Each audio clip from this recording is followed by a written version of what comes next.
Hello friends, welcome to SMS Technical and Technology.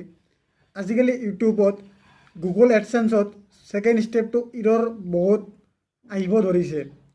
Second ষ্টেপটো যেতিয়া আপুনি apply কৰে তেতিয়া আপোনাৰ you have an already existing account তেনেকুৱা এটা লিখি আহে আৰু ইৰৰ আহি যায়।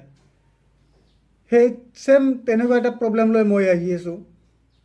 তাৰ আগতে কওঁ, যদি আপোনালোকে মোৰ চেনেলটো ছাবস্ক্ৰাইব কৰা নাই তেতিয়াহ'লে অতি সোনকালে ছাবস্ক্ৰাইব কৰি ল'ব, কাৰণ এইটো চেনেলত এনেকুৱা কণ্টেণ্টবিলাক, এনেকুৱা চলিউশ্যনবিলাক আপোনালোকে পাই থাকিব। চ' মোৰ ইয়াত লগত থকা ল'ৰাজন দেখুৱাইছোঁ, এখেত হ'ল ৰূপজ্যোতি সেনাৰ কাৰ্বি আংলঙৰ। এখেতৰ চেনেলৰ মনিটাইজেশ্যনৰ কাৰণে এপ্লাই কৰিব পৰা নাই, ছেকেণ্ড ষ্টেপটো ইৰৰ আহি আছে। আজি আপোনাৰ একমাহ হ'লে ইৰৰ আহি আছে। মোক বিশ্বাস কৰি তাৰ চেনেলটো দিছে আৰু চাব দিছে। ময়ো ট্ৰাই কৰিছোঁ, আজি এসপ্তাহ ধৰি ট্ৰাই কৰাৰ পিছত আজি ছল্ভ হ'ল। চ' আহক ইয়াৰ প্ৰব্লেমটো কেনেকৈ ছল্ভ কৰিছোঁ মই, আপোনালোকে ষ্টেপ বাই ষ্টেপ চাই থাকক। আৰু যদি আপোনালোকৰ চেনেলত তেনেকুৱা আহিছে, যদি আপোনালোকে পৰা নাই, তেতিয়াহ'লে কমেণ্ট বক্সত কমেণ্ট কৰি জনাব। মই আপোনালোকক চলিউশ্যন দিবৰ কাৰণে চেষ্টা কৰিম। চববিলাক স্ক্ৰীন পেপাৰত চাই লওঁ।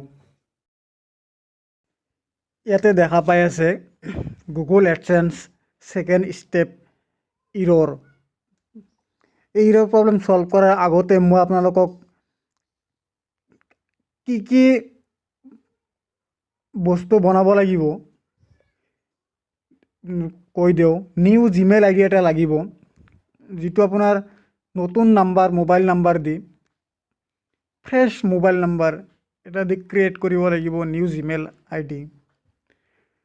তাৰপিছত আপুনি কি কৰিব লাগিব, নিউ নেম। এতিয়া আপোনাৰ ঘৰৰ কোনোবা মেম্বাৰৰ নাম, কোনোবা আলহীৰ নাম, যিকোনো এটা নাম, নতুন নাম দি ক্ৰিয়েট কৰিব লাগিব। তাৰপিছত আপুনি দিব লাগিব নিউ এড্ৰেছ দিলেও হ'ব, অল্ড এড্ৰেছ দিলেও হ'ব। আপুনি যিটো দিব বিচাৰে, অল্ড এণ্ড নিউ দিলেই হ'ল। এই তিনিটা মাষ্ট বি আপোনাৰ লাগিবই লাগিব, কাৰণ আপোনাৰ এডচেন্স একাউণ্টত আহিছে you have an already exist account. So' problem solve কৰিব হ'লে এইকেইটা লাগিবই। তাৰপিছত আপুনি ক'ত যাব লাগিব, ফিক্স ইন এডচেন্স।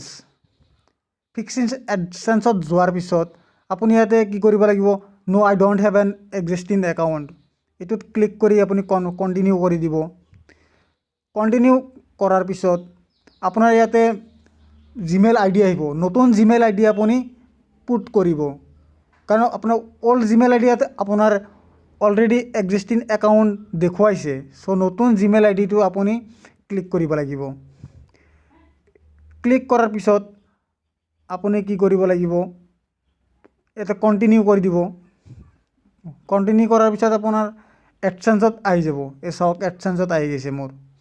ইয়াতে আপুনি গেট মোৰ আউট অফ এডচেন্স ইয়াতে য়েছ কৰি দিব। তাৰপিছত আপোনাৰ ছিলেক্ট কাউণ্ট্ৰি অৰ টেৰিটৰী, ইয়াতে ইণ্ডিয়া ছিলেক্ট কৰি দিব। তাৰপিছত ইয়াতে য়েছ কৰি দিব, ক্ৰিয়েট একাউণ্ট হৈ যাব। ক্ৰিয়েট একাউণ্ট হোৱাৰ পিছত আপুনি কি কৰিব, ইয়াতে চাওক গেট ষ্টাৰ্টেড, আপোনাৰ এডচেন্স একাউণ্টৰ মেইন পেজটো আহি গ'ল।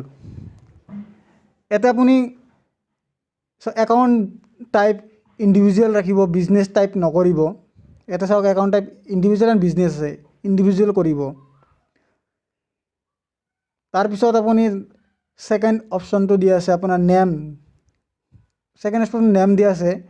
এতিয়া আপোনাৰ নামটো দিব, অট'মেটিকেলি নামটো আহিলেও আপুনি নামটো কাটি কিনে আকৌ নিজে আপুনি টাইপ কৰি দিব।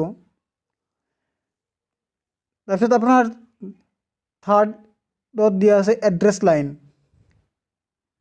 এড্ৰেছ লাইনটো আপুনি ফিল আপ কৰিব, আপোনাৰ যিটো এড্ৰেছ, অল্ড এড্ৰেছ যিটো আছে সেইটো আপুনি ফিল আপ কৰিব। এইখিনি আপুনি ধুনীয়াকৈ ষ্টেপ বাই ষ্টেপ ফিল আপ কৰিব। অলপ উল্টা হ'লে আপোনাৰ আকৌ 24 ঘণ্টা পিছে ইৰৰ দেখুৱাব। আৰু আপোনাৰ নিউ জিমেইল আইডি যদি নিদিয়ে, অল্ড জিমেইল আইডি যদি দিয়ে, তেতিয়া আকৌ 24 ঘণ্টা পিছে ইৰৰ দেখাব, এইটো 100%। তাৰপিছত আপুনি এইখিনি আপোনাৰ হোৱাৰ পিছত কণ্টিনিউ কৰি দিব।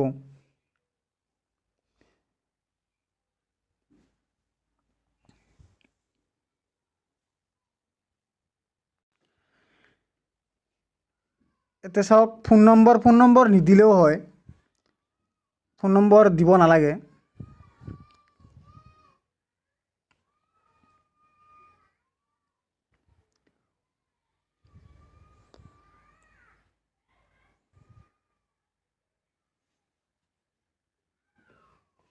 এতিয়া চাওক আকৌ আপোনাৰ ৰিডাইৰেক্ট নকৰিব, এইটো অট'মেটিকলি হৈ যাব। এইটো ৰিডাইৰেক্ট কৰিলে আপোনাৰ আকৌ পিছত প্ৰব্লেম আহি যাব পাৰে। চ' এইটো অট'মেটিকলি আপোনাৰ আহি যাব। এতিয়া আপোনাৰ নেটৱৰ্কৰ প্ৰব্লেমৰ কাৰণে শ্ল' হৈছে।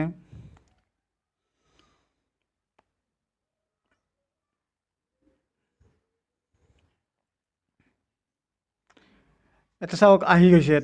এতিয়া ছেকেণ্ড ষ্টেপটো ইন প্ৰগ্ৰেছ দেখুৱাইছে। যেতিয়া আপোনাৰ ছেকেণ্ড ষ্টেপটো কমপ্লিট হৈ যাব, ছেকেণ্ড ষ্টেপটো ডান আহি যাব, তেতিয়া আপোনাৰ থাৰ্ড ষ্টেপটো অট'মেটিকলি কমপ্লিট হৈ যাব। এতিয়া মই দেখুৱাই আছোঁ আপোনাৰ গুগল এডচেন্সত যাব আপুনি। এতিয়া গুগল এডচেন্সত ক্লিক কৰাৰ পিছত গুগল এডচেন্স ক্লিক কৰাৰ পিছত আপুনি চাইন ইন কৰিব আপোনাৰ এডচেন্স একাউণ্টটো। অল্ড নহয়, নিউ এডচেন্স একাউণ্টটো আপুনি চাইন ইন কৰিব। চাইন ইন কৰাৰ পিছত আপুনি ইয়াতে চাওক এইটো অল্ড আহি গৈছে। ইয়াতে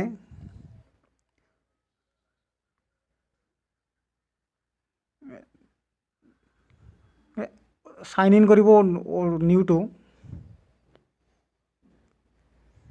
এটা we are working on setting up you up, মানে আপোনাৰ এইটো ইন প্ৰগ্ৰেছ ছেকেণ্ড ষ্টেপটো ডান হোৱাতে আপোনাৰ 8 ঘণ্টা বা 14 ঘণ্টা লাগি যাব পাৰে, কিন্তু মেক্সিমাম 8 ঘণ্টাতে আপোনাৰ হৈ যায়। তো 8 ঘণ্টাৰ পিছত আকৌ এতিয়া চাওক ডান আহি গৈছে ছেকেণ্ড ষ্টেপ। এতিয়া ছেকেণ্ড ষ্টেপ ডান আহি গৈছে মানে আপোনাৰ প্ৰব্লেম ছল্ভ হৈ গ'ল। মেইন আপোনাৰ মনিটাইজেশ্যন ছেকেণ্ড ষ্টেপটোৱে মেইন। এতিয়া থাৰ্ড ষ্টেপটো তাতে দিয়া আছে, অট'মেটিকলি ডান হৈ যাব। First step and second step done হোৱাৰ লগে লগে থাৰ্ড ষ্টেপটো অট'মেটিকলি আহি যায়। এতিয়া চাওক আহি গৈছে। চ' আশা কৰোঁ আপোনাৰ প্ৰব্লেমটো ছল্ভ হৈ গ'ল। যদি আপুনি প্ৰব্লেমটো ছল্ভ কৰিব পৰা নাই, তেতিয়াহ'লে কমেণ্ট বক্সত কমেণ্ট কৰি জনাব। মই আপোনালোকক হেল্প কৰি দিবৰ কাৰণে চেষ্টা কৰিম। চ' থেংক ইউ। আশা কৰোঁ ভিডিঅ'টো বহুত নলেজেবল এণ্ড হেল্পফুল হ'ব। চ' আপোনালোকে please like, share and subscribe কৰি দিব। Thank U.